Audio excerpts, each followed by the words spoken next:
gedhe Sarayu lan Klawing Karangmangu Kutul Wates Malang.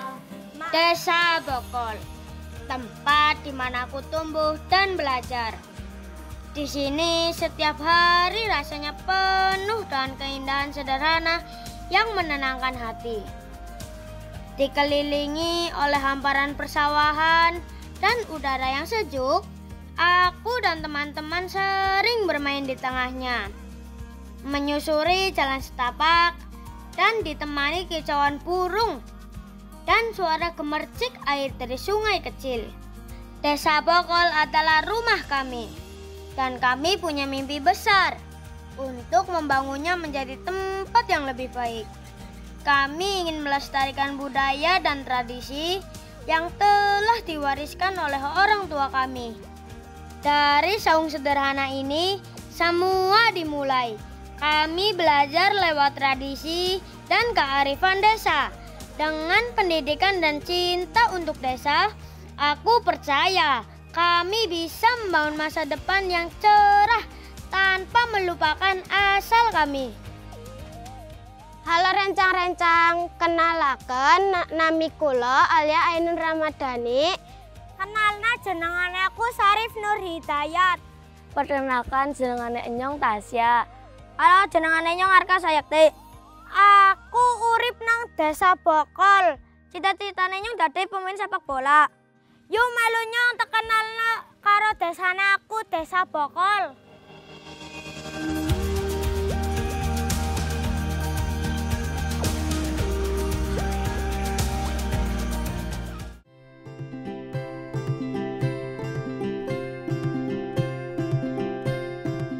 Sing cerepet golale lapang, sing kajapit bakalan masang. Pring bulung ngodong pandosan, das gundul ngerebutan. Siapa yang terakhir? Dikit celur ge. Kamsut. Tak ada yang merindukan ponsel atau tablet. Permainan sederhana ini lebih dari cukup untuk membuatku dan teman-teman bahagia.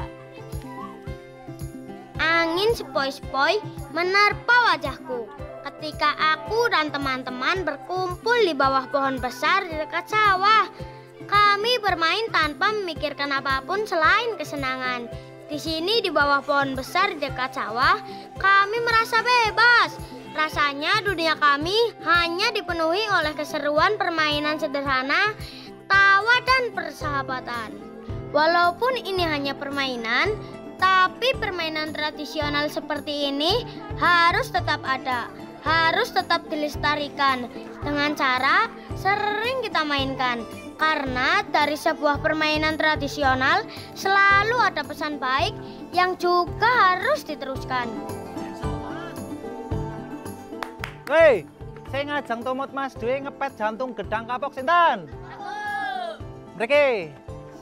Salma, Tasya, Noval, Sarif ngepet jantung gedang kapok kangge dimasak lajeng dimam. Oke? Oke. Mangkat. Salah satu serunya tinggal di desa, ada banyak hal yang bisa dilakukan. Salah satunya panen yang ada di kebun kita. Banyak pohon pisang tumbuh tinggi dan besar di kebun kami. Di tengah-tengahnya daunnya yang lebar, aku melihat jantung pisang yang menggantung seperti bunga besar berwarna ungu tua.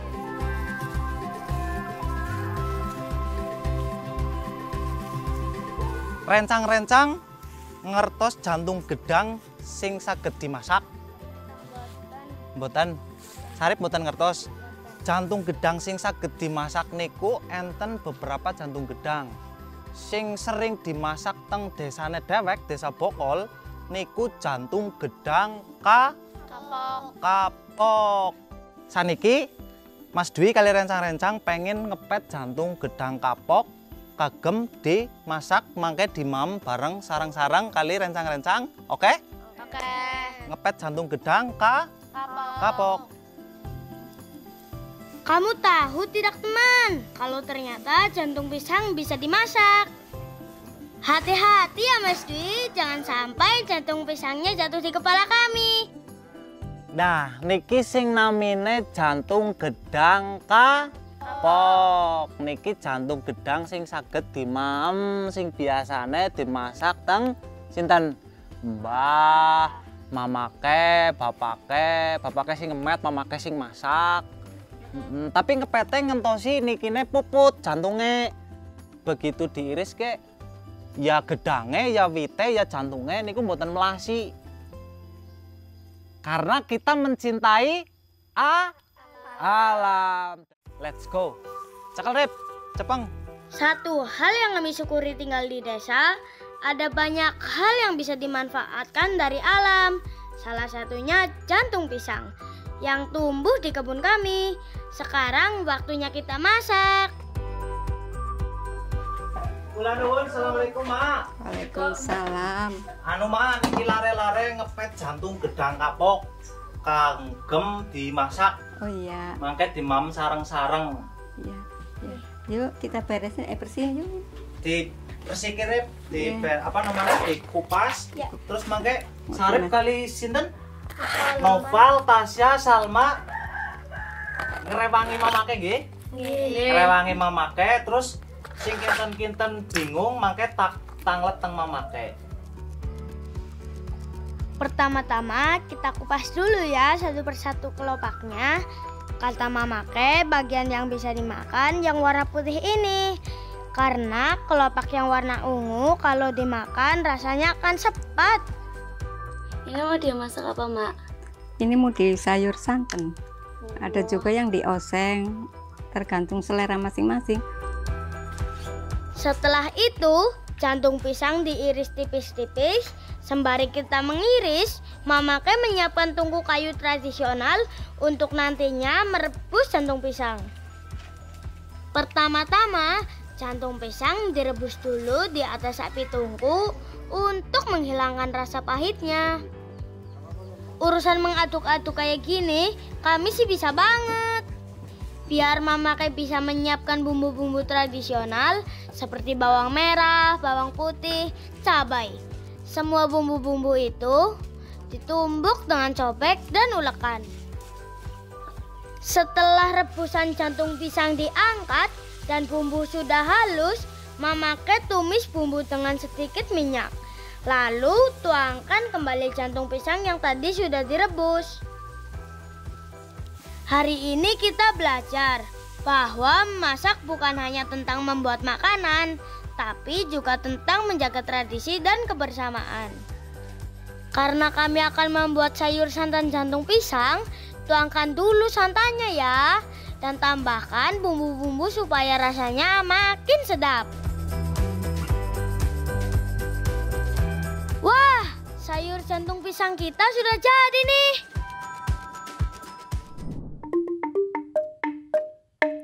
Rencang, Riki. Salma linggu mriki.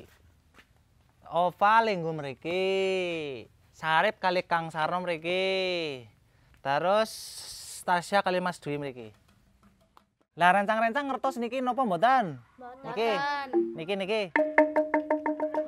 Niki namine calung. Kenging napa disebat calung?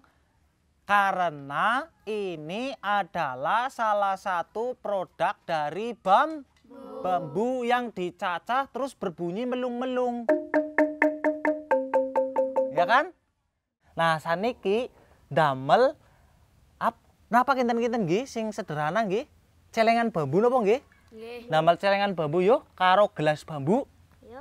Oke? Oke. Berangkat? Berangkat.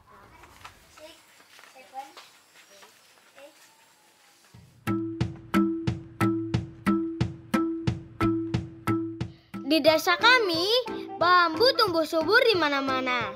Setiap kali berjalan di sekitar desa, aku selalu melihat rumpun bambu tinggi menjulang.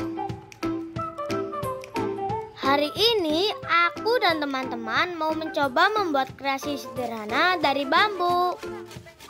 Kami membuat celengan lebih dahulu, dibantu Mas Dwi lagi pastinya. Karena menggunakan pisau tajam, jadi harus didampingi orang dewasa ya. Lubang kecil buat di bagian atas, yang nantinya untuk memasukkan uang. Mudah dan sederhana kan teman? Aku senang sekali karena celengan dari bambu ini bisa menjadi tempat menyimpan uang sakuku yang kuhemat. Setelah itu lanjut membuat gelas. Ternyata membuat gelas lebih mudah. Kami hanya perlu memotong bambu dengan hati-hati, lalu menghaluskan bagian dalamnya agar nyaman digunakan. Mas, jangan karena wit bambu. Wit pring ya, kathah wit pring. Wit pring niku tanaman para leluhure, khususnya leluhure desa Bokol Sal. Karena tanaman bambu niku manfaatnya kathah sanget Sal. Salah sawijining manfaatnya niku kagem jagani mata air. Kenapa jagani mata air? Karena air sumber kehidupan.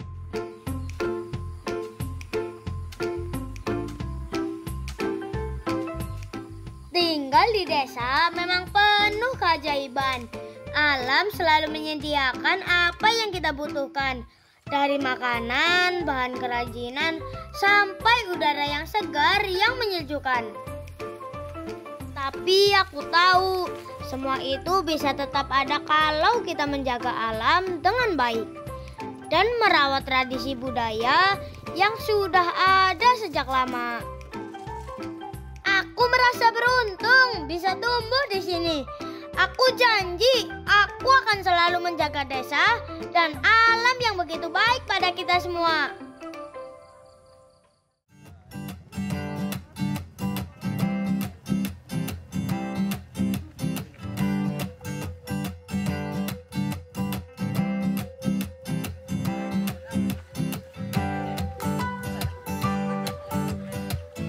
Selamat sore teman-teman SMP Negeri 3 Kemangkon. Sehat semuanya? Sore hari ini kita belajar musik apa? Karawitan atau gamelan. Pada tahu musik gamelan nggak sih?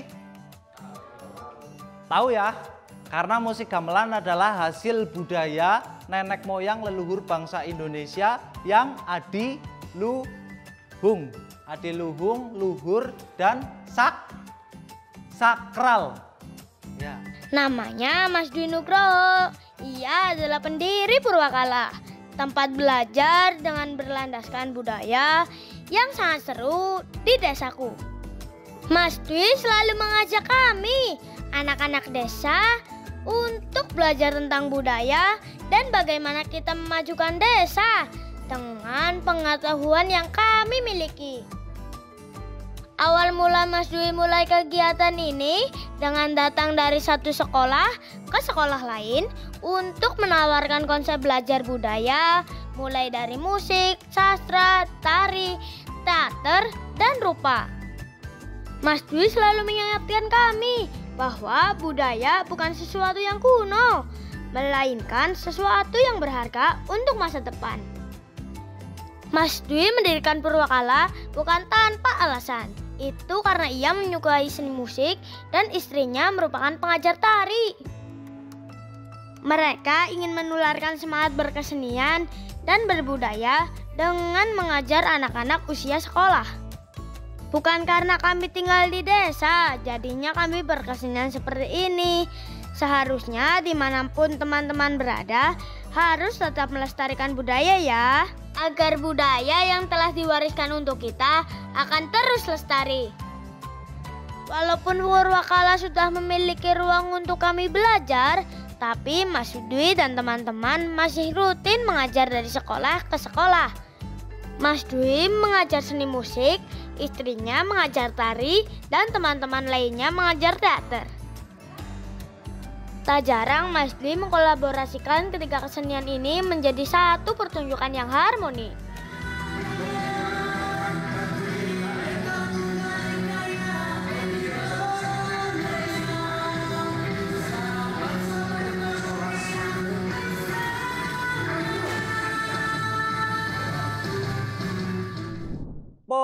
podo gulangan ing kalbu ing sasmito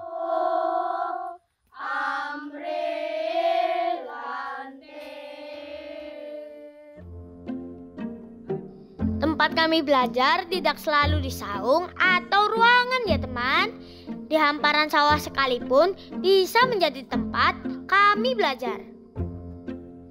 Sekarang ini kami sedang berlatih teater desa atau biasa kami sebut ketoprak.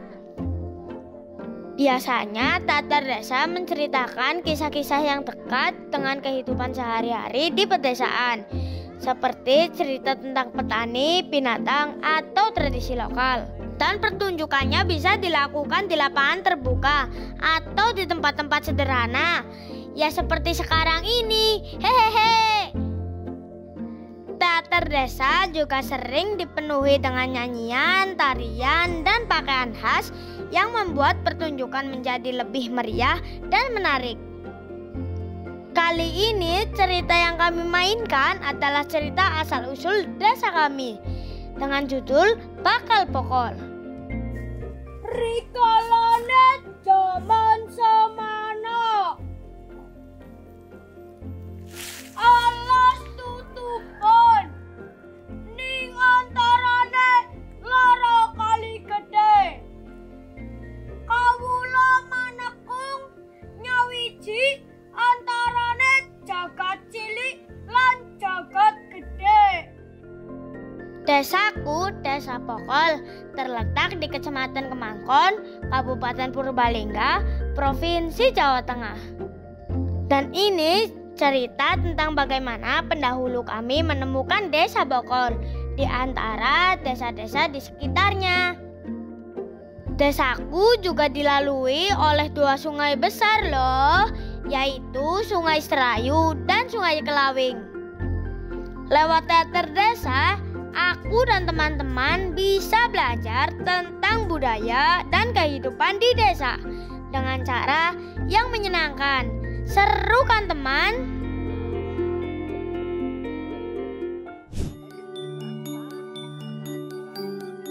Tidak hanya dituangkan ke dalam lagu dan teater desa, lagu Bakal Pokol juga bisa dijadikan pengiring tarian yang diciptakan oleh istri Mas Dwi. Di tengah hamparan sawah yang luas, Mas Dwi dan istrinya terus menyebarkan semangat berbudaya, menggunakan apa yang ada di desa untuk menjaga tradisi dan kekayaan seni lokal. Kita harus tahu dan selalu ingat ya teman, sejarah desa tempat kita tinggal. Dengan mengetahui cerita asal-usul desa kita, seperti bagaimana desa dibangun, siapa orang-orang yang dulu tinggal di sini, dan apa saja tradisi yang ada, kita bisa lebih bangga dan menjaga desa kita.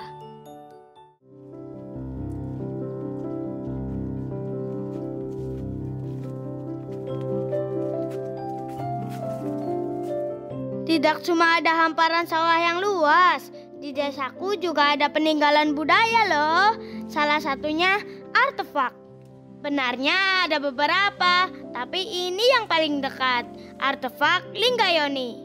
Dalam budaya Hindu Jawa, lingga dan yoni tidak hanya simbol kesuburan, tetapi juga terhubung erat dengan cerita pertanian, terutama kesuburan padi, dan dihormati bersama dengan Dewi Sri, Dewi kesuburan padi dan kehidupan. Lingga melambangkan menciptakan dan menumbuhkan, seperti benih yang ditanam di sawah. Sedangkan yoni mewakili tanah subur, tempat benih itu ditanam dan tumbuh. Ketika lingga dan yoni bersatu, mereka melambangkan harmoni alam yang memungkinkan padi tumbuh dengan baik. Dan pada akhirnya memberikan kehidupan bagi masyarakat. Peninggalan budaya ini mencerminkan pentingnya harmoni antara alam dan manusia. Sampun ningali salah sawijining satu dari banyak banget karya tilarane mbah-mbah kita. Dalam bentuk apa tadi ini? Artefak. Nah, saniki Mas Dwi kepengen ngajak malih teng salah sawijining tilarane mbah-mbah kita dulu di Tempuran Congot. Tempuran Congot tahu ya? Bertemunya dua sungai besar, Kelawing dan Serayu di wilayah Desa Kedung Benda dan Desa Bokol. Oke, kita ke sana. Nah, sambil kita ke sana nanti Mas Dwi bawa gitar. Nanti kita bakal sambil nyanyi-nyanyi di Tempuran Congot.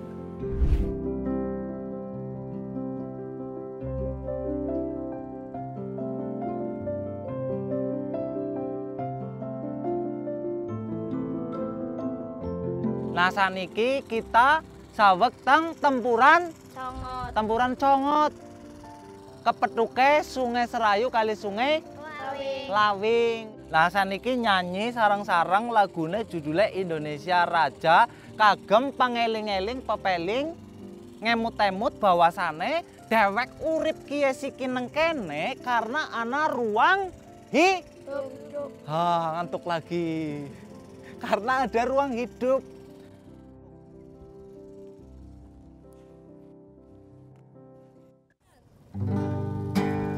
Jaga tanah, air, dan udara. Coba. 1, 2, 3. Alam, tumbuhan, hewan, bahkan sungai dan tanah di dekat kita, semuanya sangat berharga. Mereka adalah sumber kehidupan. Kami belajar banyak dari alam. Kalau kita menjaga alam, merawat apa yang ada di sekitar kita, sama artinya kita menjaga masa depan kita sendiri. Jadi, yuk teman, kita cintai dan rawat semuanya, karena mereka adalah tempat belajar dan sumber kehidupan kita.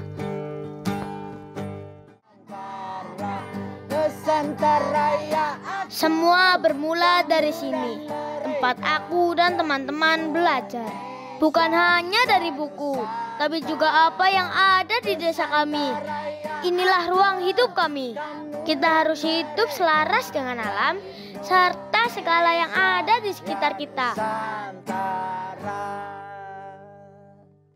Jaga tanah, air, dan udara. Jernih airnya, sejuk udaranya. Jaga budaya negeri matahari untuk hidup dan kehidupan. Untuk hidup dan kehidupan.